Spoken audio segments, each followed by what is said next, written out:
চিলির বিপক্ষে ম্যাচে চোট পেয়েছিলেন লিওনেল মেসি, যে কারণে পেরুর সঙ্গে কোপা আমেরিকার পরবর্তী ম্যাচে খেলবেন না মেসি। এর সঙ্গে আরও একটি দুঃসংবাদ যুক্ত হয়েছে আর্জেন্টিনা শিবিরের জন্য।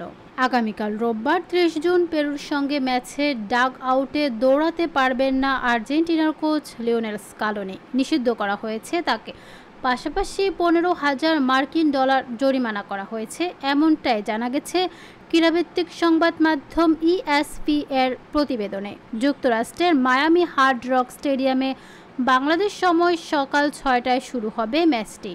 জানা গেছে কোপা আমেরিকায় গ্রুপ পর্বের 2 ম্যাচের প্রথমার্ধের বিরতি শেষে ডাগ আউটে ফিরতে দেরি করেছেন স্কালোনি। এতে ভঙ্গ হয়েছে কনমেবল অঞ্চলের নিয়মের ধারা 104 ও 145।